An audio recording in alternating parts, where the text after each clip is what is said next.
-6 degrees outside Ball Arena, but the Nuggets were cooking inside, and with some Argentine cooking tonight as Facu Campazzo tied his season high through an ear pass past Kuzma to Zeke Naji, and the Nuggets rookies. Everybody getting into the act as the Nuggets rout the LA Lakers. I'm Chris Marlowe with Scott Hastings. One of those you got to make shots. That was a got to make shot right there, wasn't it? How impressive was this win? Well, it's the Lakers. It's the champs. It's a team that you have struggled with for the last couple of years.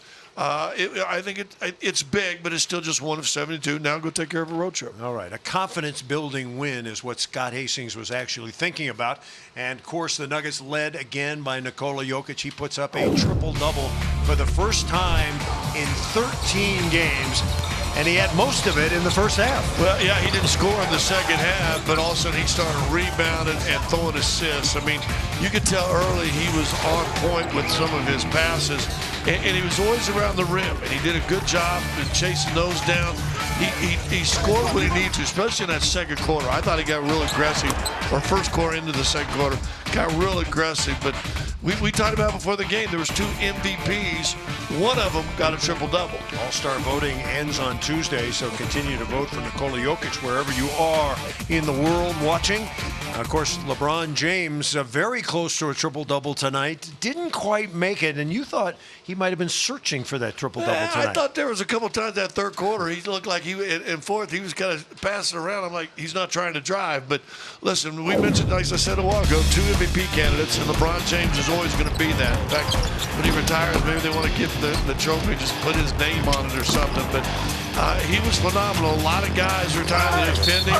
I thought Zeke, he gets beat right there, did a pretty good job. But that was right there towards the end of the half, and the Matador defense. But LeBron James is still LeBron James. The good thing is you caught LeBron James on a tough shooting night. You said, well, tough, he was 50%. Yeah, but he was 0 for 5 from the three-point line. You see, he missed 3 free throws, too.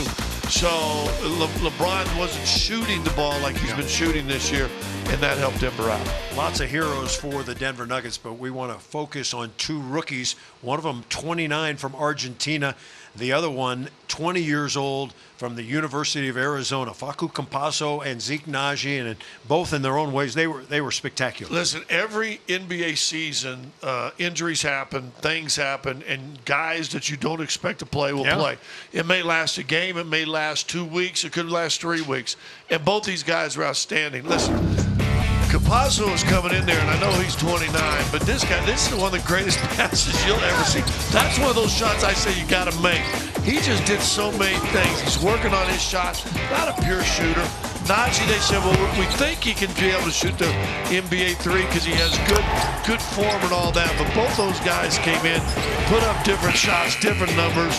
Campazzo, 3 of 6 from the three-point line. Naji, 4 of 5, 16 and 15 points. He got 31 points on the bench from 2 guys. I mean, that's just absolutely monster. And 2 guys that have had DNPs. You know what that is, right? Yep. Did not play by their names a handful of times already this season. So the Denver Nuggets put up 122 points on the NBA's #1 ranked defense. That's the end of our Toyota game recap, and it was a good one, wasn't it? 21-5 if they score 120 points every game, by the way. All right. Scott Hastings says offense. Bill Hansick says defense. I say offense, defense, and special teams. Don't forget Tuesday. It's a doubleheader. The Nuggets take on the Celtics. That starts at 4 p.m. right on Altitude. Tip right around 5, and then we switch to a little bit of hockey. The Avalanche will be in Las Vegas and be ready to roll against the Golden Knights.